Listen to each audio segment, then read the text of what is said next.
भारत की आजादी की लड़ाई में हर कोई किसी न किसी हथियार का इस्तेमाल करके अंग्रेजों के खिलाफ लड़ रहा था। जैसे महात्मा गांधी जी अहिंसा और सत्याग्रह का हथियार इस्तेमाल कर रहे थे, तो वहीं पर लोकमान्य बाण गंगाधर तिलक उग्रवाद का हथियार इस्तेमाल कर रहे थे। भगत सिंह, चंद्रशेखर आजाद जैसे क्रांतिकारी बंदूकों और बॉम्ब का इस्तेमाल कर रहे थे, तो वहीं पर नेताजी सुभाष चंद्र बोस जैसे क्रांतिकारी बाहरी शक्तियों और आजाद हिंद फौज का हथियार इस्तेमाल कर रहे थे। इन सभी हथियारों के लिए ब्रिटिश कानूनी किताब में उनके हिसाब से सजाएं होती थी। जैसे कि अहिंसा और सत्याग्रह के लिए होती थी कुछ महीनों की जेल, तो वहीं पर उग्रवाद के लिए होता था मेंटेली का कारावास। बॉम्ब और बंदूकों के लिए होती थी डायरेक्टली फांसी, तो वही आजाद हिंद फौज पर होती थी राष्ट्र विरोधी कार्यवाही। पर इन सभी हथियारों में एक हथियार ऐसा भी था जिसके लिए ब्रिटिश कानूनी किताब में सजा थी 50 साल का काला पानी और आजीवन नजर कैद, और वो हथियार था साहित्य। इस हथियार को इस्तेमाल करने वाले व्यक्ति श्री विनायक दामोदर सावरकर, ब्रिटिश इंडिया का सबसे डेंजरस व्यक्ति। बचपन में मस्जिद पर हमला करने से लेकर गाय को पूजने वाले लोग मूर्ख होते हैं, ऐसा कहने वाले इस व्यक्ति का जीवन भारत के लिए आज सिर्फ एक कंट्रोवर्सी बन के रह गया। पर इस कंट्रोवर्सी के पीछे जो इस व्यक्ति की विचारधारा है उसे कोई जानना नहीं चाहता, क्योंकि या तो सावरकर के एक्शंस के कट्टर समर्थक होते हैं या तो कट्टर विरोधक। इन्हीं दोनों के बीच में सावरकर की विचारधारा पिस के रह जाती है। और हाँ, इस वीडियो में स्वतंत्र वीर सावरकर जी, महात्मा गांधी जी, भारत रत्न डॉक्टर बाबा साहेब अम्बेडकर जी को सावरकर, गांधी या अम्बेडकर कहने का अर्थ उनका अपमान नहीं बल्कि कहानी बताने का एक तरीका समझा जाए। नहीं, ये चीज क्लियर करना जरूरी था, क्योंकि मैंने काफी जगह पर देखा है छत्रपति शिवाजी महाराज को गलती से अगर कोई शिवाजी कहकर भी देख लेता है तो बहुत हल्ला होता है, लोग आक्रमण कर देते हैं, मरने मारने तक उतर आते हैं। पर उसी शिवाजी की विचारधारा को तोड़ मरोड़ कर अगर कोई दुनिया के सामने प्रस्तुत भी कर देता है तो उस पर आवाज की एक उंगली तक नहीं उठती। इसी की वजह से हमें शिवाजी की अलग अलग पर्सनैलिटीज भी देखने को मिलती है। हिंदुओं के लिए वो एक गो धर्म प्रतिपालक, हिंदू धर्म रक्षक राजा है, वहीं पर मुसलमानों के लिए वो एक सेकुलर राजा बन जाते हैं। अंग्रेज उन्हें अपने टाइम पर द जनरल ऑफ हिंदूज कह के गए हैं, वहीं पर आजकल के लिबरल लोग उन्हें मुसलमानों की सलाह पर स्ट्रेटेजी बनाने वाले व्यक्ति के रूप में देखते हैं। ये सब क्यों हुआ? क्योंकि भारत में हर महापुरुष को एक नया भगवान, एक नया धर्म बना लिया जाता है और उनकी हर एक्शन को एक्ट ऑफ गॉड का नाम देकर उन पर विचार और विमर्श करने का अधिकार ही छीन लिया जाता है। पर इसके परिणाम बड़े भयंकर है। शिवाजी सिर्फ महाराष्ट्र के होकर रह गए, वहीं पर अंबेडकर सिर्फ दलितों के होकर रह गए, गुरु गोविंद सिंह सिर्फ सिखों के होकर रह गए। ये और इन जैसे कई महान व्यक्तियों को इन बाउंड्रीज से बाहर निकल जाने की इजाजत नहीं है ना, यहीं पर रहकर काम करना है। अगर हमें इस परिस्थिति को बदलना है तो हमें इन सारे महापुरुषों को एक इंसानियत की नजर से देखकर, इंसान समझकर, इनकी बर्थडे से ज्यादा इनके विचार याद रखने की जरूरत है। इसलिए आज की इस वीडियो में हम सावरकर के इतिहास के साथ साथ उनकी विचारधारा पर भी जोर देंगे। चित्पावन कुल ब्राह्मण के घर में जन्म लेने वाले विनायक को सभी बचपन में छोटे जागीरदार करके पुकारते थे। मराठा साम्राज्य के सुनहरे दिनों में उस समय के पेशवा ने सावरकर की पूर्वजों को भगुर और राहुरी, ये दो गांव जागीर के तौर पर दिए थे। पर जब 1818 में मराठा साम्राज्य अंग्रेजों से हार गया, तब सावरकर खानदान के सारे विशेषाधिकार चले। हाँ, पर उनकी परिस्थिति बाकी आम लोगों की तुलना में काफी अच्छी थी। ऐसे ऊंचे परिवार में पल और बढ़ रहे विनायक के शौक भी बड़े ऊंचे थे। काव्य रचना करना, समाचार और साहित्य पढ़ना, खेलों में भी राजा के दरबार वाला खेल, जहां पर वो खुद राजा बनकर अपनी नन्ही प्रजा का सुख और दुख का निवारण करते हुए दिखाई देता। गरीब और दलित वर्ग के प्रति विनायक के मन में विशेष सहानुभूति और प्रेम था। जब कड़ी धूप में किसान नंगे पांव उसके घर के सामने से गुजरते हुए दिखाई देते तो उन्हें वो छाव में बुलाकर पानी पिलाता था। किसान उसे कहते थे, छोटे जागीरदार, हमें यहाँ पर बैठा देखकर आपके बापू हम पर गुस्सा करेंगे तो विनायक उनसे कहता, उन्हें मेरा नाम बताइए, उनसे कहिए कि मैंने आपको यहाँ पर बिठाया है, तो बापू कैसे गुस्सा करेंगे। पढ़ाई के प्रति विशेष आकर्षण रखने वाले विनायक ने तीसरी कक्षा में ही अंग्रेजी सीख ली। जो किताब उसे दिखती थी उसे वो पढ़ लेता था। इसी के बदौलत दो चीजें उसके दिमाग में फिट बैठ गई थी।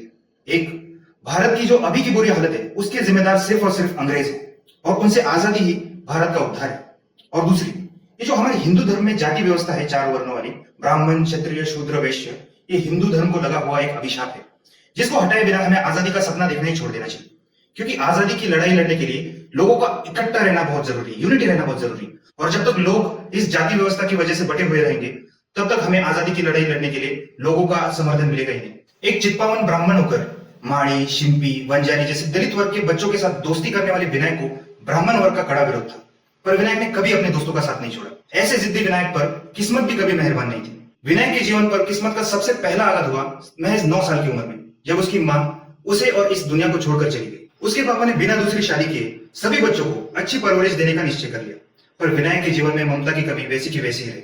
आगे चलकर उसके बड़े भाई की पत्नी येसुवहिनी ने यह कमी पूरी की। अब उस समय की राजनीति की अगर हम बात करें तो वो वासुदेव बलवंत फड़के और उनके बाद लोकमान्य तिलक के कारनामों से गूंज रही थी। वहीं पर बॉम्बे प्रोविंस में उस समय हिंदू मुस्लिम दंगे चल रहे थे। अब दंगों की वजह, एक तरफ मुसलमान थे जो ये कह रहे थे कि शिव जयंती और गणेशोत्सव के वक्त जो जुलूस निकलता है, उसमें जो बैंड बाजा बारात चलता है आप लोगों का, उससे हमें नमाज पढ़ने में दिक्कत होती है। अगर आपको पता नहीं है तो इस्लाम में म्यूजिक बैन है, उसको वो हराम मानते हैं। इसलिए जब भी ये जुलूस मस्जिद के सामने से गुजरते थे तब मुसलमान इसका कड़ा विरोध करते थे। दूसरी तरफ हिंदुओं का कहना था कि हम मस्जिद में जाकर तो ये सब कुछ करते नहीं है। मस्जिद के सामने से ये जुलूस निकलता है और मस्जिद के सामने जो रोड है वो पब्लिक प्लेस है, वहां पर हम जो चाहे वो कर सकते हैं, कोई भी कुछ भी कर सकता है। पर मुसलमान अपनी बात पर अड़े थे। अब इन दंगों की शुरुआत कौन करता था, इसको ढूंढना मतलब मुर्गी पहले आई या अंडा पहले आया, इसको ढूंढने के बराबर था। नासिक में तो हद ही हो गई। एक मस्जिद में सुअर का सिर काटकर फेंकने की खबर आई। जब वहां के मौलवी साहब ने ये सुना तो वो भागते हुए उस मस्जिद में गए, तो वहां पर उन्हें सुअर के 2 कटे हुए टुकड़े मिले। इसका बदला लेने के लिए मुसलमानों ने भी पास के ही मंदिर में गाय को काटकर फेंक दिया। वातावरण इतना बिगड़ चुका था कि शाम होते होते मौलवी साहब के कानों पर एक उड़ती हुई खबर आई कि हिंदू लोग जुम्मा मस्जिद को आग लगाने वाले हैं। उन्होंने तुरंत अंग्रेजों से पुलिस प्रोटेक्शन की मांग की, पर इससे पहले कि अंग्रेज उस मस्जिद को पुलिस प्रोटेक्शन देते, मुसलमानों ने मुरलीधर टेम्पल को आग लगा दी। बात इतनी बिगड़ गई कि सेना को बुलाना पड़ा। अंग्रेजों का इस मामले में बड़ा सिंपल था, डिवाइड एंड रूल, तोड़ो और राज्य करो। इसलिए जब भी ऐसे दंगे होते थे तब मुस्लिम्स को सॉफ्ट कॉर्नर ट्रीटमेंट मिलती थी, वही हिंदुओं को इसकी कड़ी कीमत चुकानी पड़ती थी। उनके घर मुस्लिम लोग जला देते थे, उनकी पत्नियों पर बलात्कार कर देते थे, बच्चों को मार देते थे, और हमारे अंग्रेजी अफसर खाली बैठकर देखते रहते थे। जब विनायक और उसके दोस्तों को इन दंगों की कहानी के बारे में सुनने को मिलता था तब उनका खून खौल उठता था। उन्होंने सोचा कि यार ये हिंदू लोग ऐसा अत्याचार सहने के बजाय यूनिटी के साथ इसके खिलाफ क्यों नहीं लड़ते। खैर वो तो नहीं लड़ रहे, हमें ही कुछ ना कुछ करना पड़ेगा। तो उन्होंने एक प्लान बनाया। उनके गांव में एक सुनसान मस्जिद थी, उस पर हमला करने का प्लान बनाया।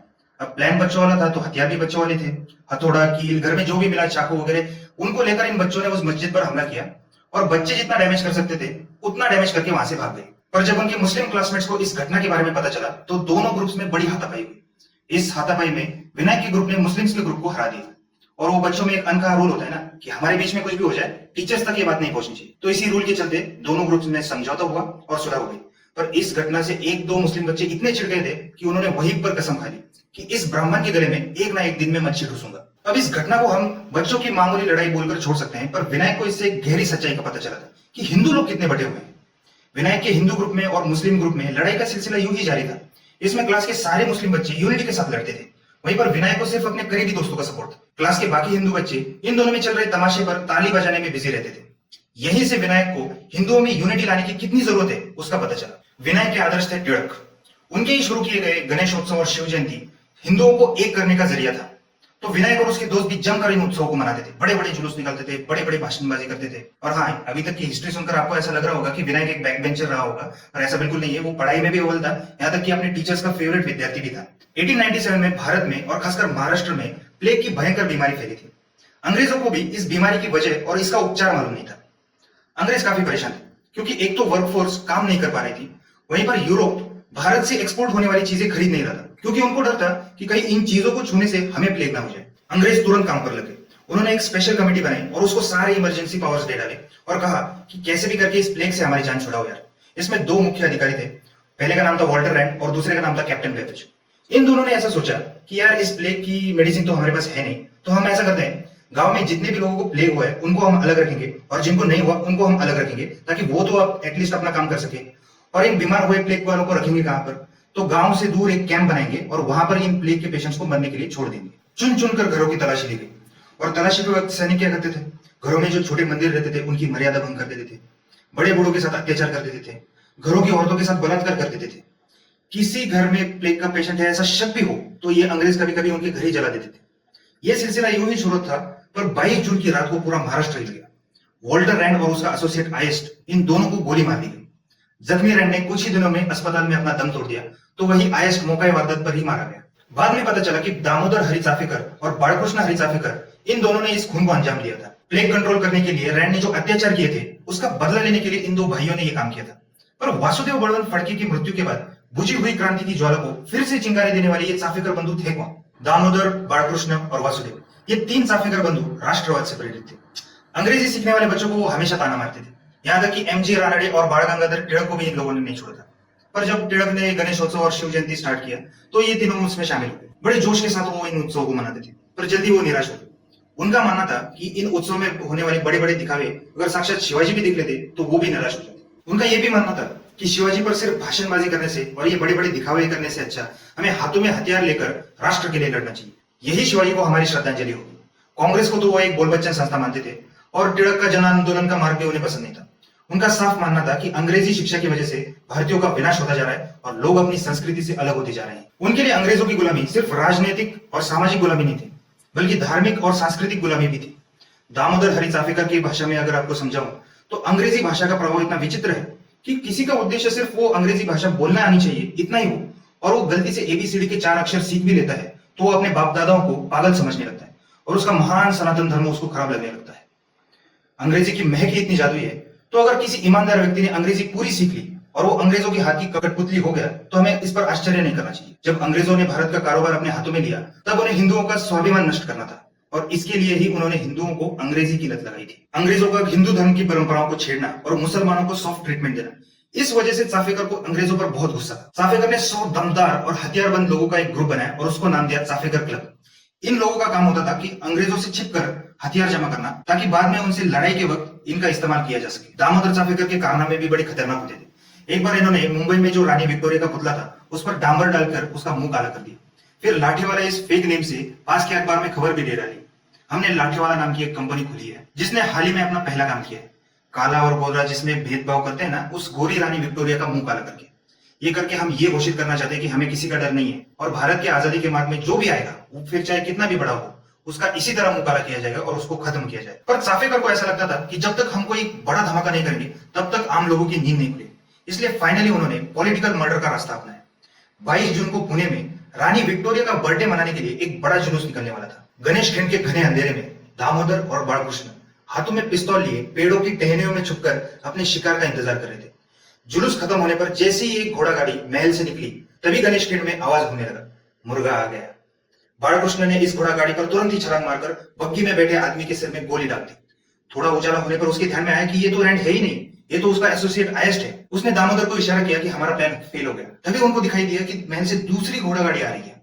दामोदर ने इस घोड़ा गाड़ी पर छलांग लगाई और बग्गी में बैठे रैंड के सिर में पीछे से गोली दाग दी। अब अपना काम करके ये चाफेकर भाई यहाँ से निकल गए। इस हत्याकांड की वजह से भारत को आराम से लूटते आ रहे अंग्रेजों की नींद हराम हो गई और उन्होंने इस हत्याकांड की जानकारी देने वाले को 20,000 रुपए नकद देने का इनाम रखा। अब इनाम के लालच में आकर चाफेकर बंधु के पुराने साथी द्रविड़ बंधु ये अंग्रेजों की खबरी बन गए। इन खबरियों की वजह से बालकृष्ण और दामोदर को पकड़ लिया जाता है और कोर्ट में उन्हें घसीट कर पेश किया जाता है। अपनी मौत को सामने देखकर भी इन बहादुरों ने बिना डरे अपनी कहानी बताई। हम पुणे आए, प्लेग कंट्रोल करने का काम जोरों शोरों से शुरू था। घरों की तलाशियां ली गई, सैनिकों द्वारा देवघरों की मर्यादा भंग की गई, औरतों को बाहर घसीटा गया, उन पर बलात्कार किए गए, भगवान की मूर्तियां तोड़ी गई और पुराण जला दिए गए। हमें इस सब का बदला लेना था, पर आम सैनिकों को मारकर क्या फायदा। वो जिनके इशारों पर नाच रहे थे वो थे असली राक्षस, और उसी रैंड नामक राक्षस का हमने अंत कर दिया। द्रविड़ भाइयों की मक्कारी से गुस्सा होकर सबसे छोटा चाफेकर वासुदेव तिलमिला उठा। उसने अपने 2 साथियों को लिया और द्रविड़ भाइयों को उन्हीं के घर में घुसकर मार डाला। बाद में पुलिस ने इन तीनों को भी पकड़ लिया और इस तरह तीनों चाफेकर बंधुओं को हत्या के लिए फांसी की सजा सुनाई गई। रैंड की हत्या और चाफेकर बंधुओं की फांसी, इन 2 घटनाओं की वजह से पूरे मुंबई का वातावरण बिगड़ गया था। उनकी शौर्य गाथा, कोर्ट में बिना डरे अंग्रेजों के खिलाफ बोलना और गीता पढ़ते पढ़ते फांसी के तख्ते पर चढ़ जाना, इससे प्रेरणा लेकर कई क्रांतिकारियों का जन्म हुआ। उसमें से एक क्रांतिकारी अपना विनायक भी था। वो भावना विवश हो गया जब कई अकबर चाफेकर बंधुओं को राह भटके और पागल करार देकर उन पर कीचड़ उछाल रहे थे। तब विनायक को बड़ा गुस्सा आता था। उसको कई रातों को नींद नहीं आई। भावना विवश होकर एक दिन उसने अपने कुल देवता भवानी के सामने अपना मन हल्का किया था। उसने प्रतिज्ञा की कि भारत की आजादी फिर से पाने के लिए मैं सशस्त्र क्रांति का एक केतु खड़ा कर दूंगा और शत्रु को मारते मारते मर जाऊंगा। 15 साल के इस निरागस वचन का भविष्य में कितने लोगों पर असर पड़ने वाला था, कितना रक्तपात, कितने हमले, कितने लोगों को फांसी और कितने लोगों को जेल होने वाली थी, इसका अंदाजा भी नहीं था। पर उस रात भवानी के सामने सशस्त्र क्रांति का वचन लेने के बाद अंग्रेजी भारत में सावरकर नाम का तूफान जन्म ले चुका था। पर किस्मत किस्मत किस्मत किस्मत चुप थोड़ी रहती।